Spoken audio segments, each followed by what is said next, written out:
ఆంధ్రప్రదేశ్ తెలంగాణ మధ్య విభజన సమస్యల పరిష్కారంలో అత్యంత కీలకమైన ముందడుగు పడింది.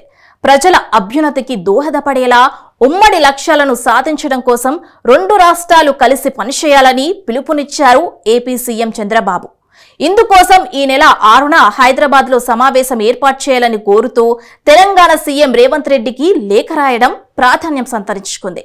ఇక ఏపీ సీఎం లేఖకు స్పందించారు తెలంగాణ ముఖ్యమంత్రి.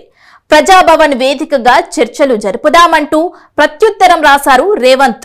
మరి ఇప్పటికైనా ఇరు రాష్ట్రాల మధ్య దశాబ్దాల కాలంగా అపరిష్కృతంగా ఉన్న సమస్యలు పరిష్కరించబడతాయా?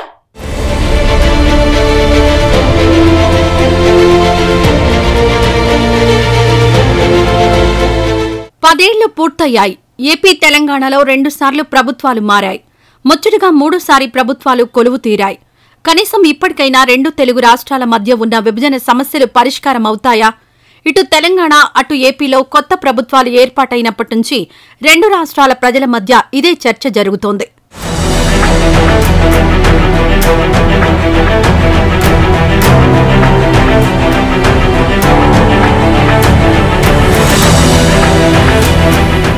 అయితే ఇలాంటి పరిస్థితుల వేళ తెలంగాణలో కొత్తగా ప్రభుత్వం ఏర్పాటైనప్పటి నుంచి పలుమార్లు ఏపీతో విభజన సమస్యల పరిష్కారం కోసం ప్రయత్నిస్తామంటూ చెప్పుకొచ్చారు సీఎం రేవంత్ రెడ్డి. ఆంధ్రప్రదేశ్ అసెంబ్లీ ఎన్నికల ఫలితాల ముందు తిరుమల పర్యటనకు వెళ్లిన ఆయన కొత్త ప్రభుత్వం ఏర్పాటయ్యాక ఏపీ వెళ్లి ఆ రాష్ట్ర ముఖ్యమంత్రితో భేటీ అవుతానని వెల్లడించారు. ఆ తర్వాతి పరిణామాల్లో ఏపీలో టీడీపీ కూటమి అధికారంలోకి రావడం, సీఎంగా చంద్రబాబు ప్రమాణ స్వీకారం చేయడం చకచకా జరిగిపోయాయి. దీంతో 2 రాష్ట్రాల ముఖ్యమంత్రుల భేటీ ఎప్పుడుంటుందన్న ప్రశ్న కొద్ది రోజులుగా తలెత్తుతోంది. సరిగా ఈ పరిస్థితుల మధ్య విభజన సమస్యలపై చర్చించేందుకు ఏపీ వైపు నుంచి ముందడుగు వేశారు సీఎం చంద్రబాబు నాయుడు. ఈ నెల 6న హైదరాబాద్లో సమావేశం ఏర్పాటు చేయాలని తెలంగాణ సీఎం రేవంత్ రెడ్డికి ఓ లేఖ రాయడం ప్రాధాన్యం సంతరించుకుంది. రాష్ట్ర విభజన జరిగి ఇప్పటికే 10 ఏళ్లవుతోందని, ఇంకా పరిష్కారం కాని అంశాలు చాలా ఉన్నాయని లేఖలో పేర్కొన్నారు చంద్రబాబు. ఆయా అంశాలపై పలుమార్లు చర్చలు జరిగినా పెద్దగా లాభం లేకపోయిందని, అలాంటి వాటిపై సామరస్యపూర్వకంగా పరిష్కారం సాధించుకునేందుకు కట్టుబడి ఉన్నామంటూ పేర్కొన్నారు.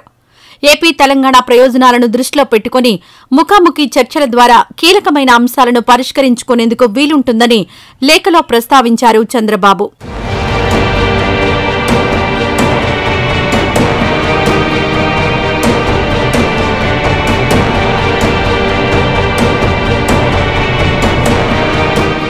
ఏపీ ప్రభుత్వం తరపున సీఎం చంద్రబాబు రాసిన లేఖపై సానుకూలంగా స్పందించింది తెలంగాణ ప్రభుత్వం. ఏపీ సీఎం కోరినట్లుగా ఈ నెల 6న చర్చలు జరిపేందుకు సిద్దమవుతోంది. సమావేశానికి సంబంధించిన ఏర్పాట్లు సిద్దం చేస్తున్న రేవంత్ సర్కార్ అజెండా రూపొందించే పనిలో పడింది. అత్యంత ప్రధానమైన మీటింగ్ కావడంతో తెలంగాణ ప్రయోజనాలకు ఎలాంటి భంగం వాటిల్లకుండా చూడాలని, అందుకు అవసరమైన ఏర్పాట్లు చేయాలంటూ ఇప్పటికే అధికారులను సీఎం రేవంత్ రెడ్డి ఆదేశించినట్లు తెలుస్తోంది.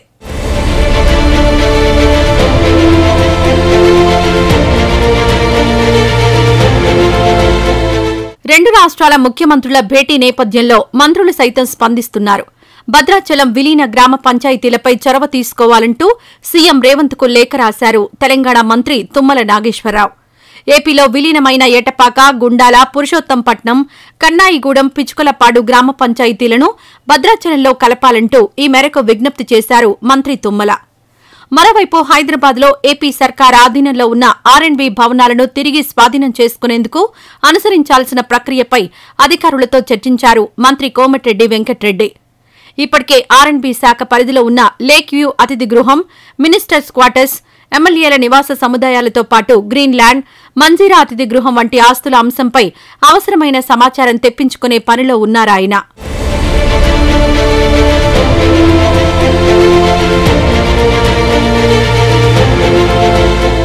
విభజన హామీలపై చర్చకు ఇరు రాష్ట్రాల ముఖ్యమంత్రులు భేటీ కావడం చాలా అవసరమని అభిప్రాయపడ్డారు తెలంగాణ జనసమితి అధ్యక్షులు కోదండరాం. కూర్చొని మాట్లాడుకుంటేనే సమస్యలు పరిష్కారం అవుతాయన్న ఆయన గత బీఆర్ఎస్ పాలనలో సమస్యలు జటిలమయ్యాయని అభిప్రాయపడ్డారు.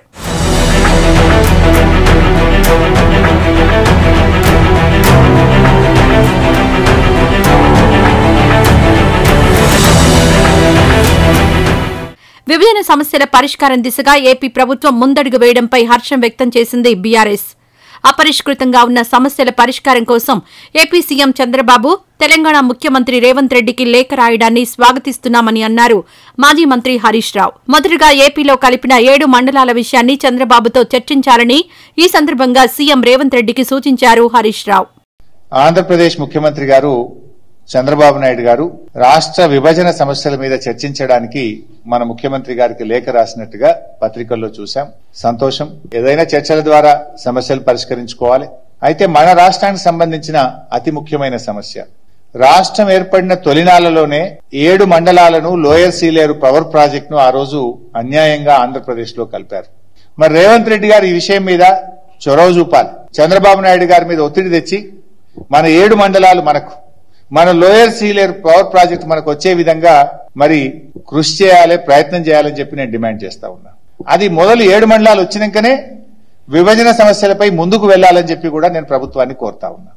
2 రాష్ట్రాల ముఖ్యమంత్రుల సమావేశం జరగనున్న నేపథ్యంలో ఆంధ్రప్రదేశ్ విభజన చట్టంలో పేర్కొన్న ప్రకారం ఇంకా పరిష్కారం కాని అంశాలు, సమస్యలు ఏంటన్న చర్చ ప్రతి ఒక్కరిలో తలెత్తుతోంది. ఆ విషయాలను ఓసారి చూస్తే ప్రధానంగా విభజన చట్టంలోని షెడ్యూల్ 9, షెడ్యూల్ 10లో పేర్కొన్న వివిధ సంస్థలు, కార్పొరేషన్ల విభజన ఇంకా పూర్తి కాలేదు. ఇందుకు ప్రధాన కారణం పలు అంశాలపై ఇరు రాష్ట్ర ప్రభుత్వాల మధ్య ఏకాభిప్రాయం లేకపోవడమేనని చెప్పాలి. ఏపీ ప్రభుత్వ పునర్విభజన చట్టం ప్రకారం 89 ప్రభుత్వ కంపెనీలు, కార్పొరేషన్లను 9వ షెడ్యూల్లో పొందుపరిచారు.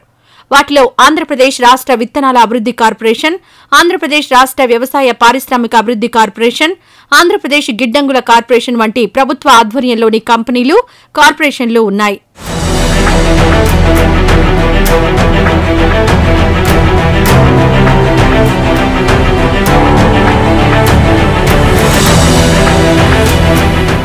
ఇక 10వ షెడ్యూల్లో ఏపీ రాష్ట్ర సహకార యూనియన్, పర్యావరణ రక్షణ శిక్షణ పరిశోధనా సంస్థ, ఏపీ అటవీ అకాడమీ, సత్పరిపాలనా కేంద్రం, ఆంధ్రప్రదేశ్ పోలీస్ అకాడమీ లాంటి 107 శిక్షణా సంస్థలు, కేంద్రాలు ఉన్నాయి. రిటైర్డ్ అధికారి షీలా బిడే సారథ్యంలోని నిపుణుల కమిటీ షెడ్యూల్ 9, 10 సంస్థల విభజనపై సిఫారసులు చేసినా ఇప్పటికీ అవి అపరిష్కృతంగానే ఉన్నాయి.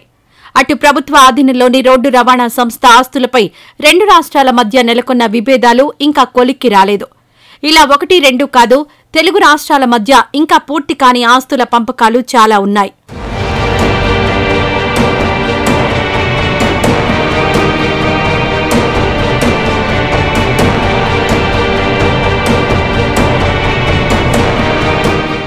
మరి ఈ నెల 6న జరగనున్న ఇరు రాష్ట్రాల ముఖ్యమంత్రుల సమావేశంలో ఆయా సమస్యలు, అంశాలు ఏ మేరకు పరిష్కారమవుతాయి అన్నది ఇప్పుడు ఆసక్తికరంగా మారింది.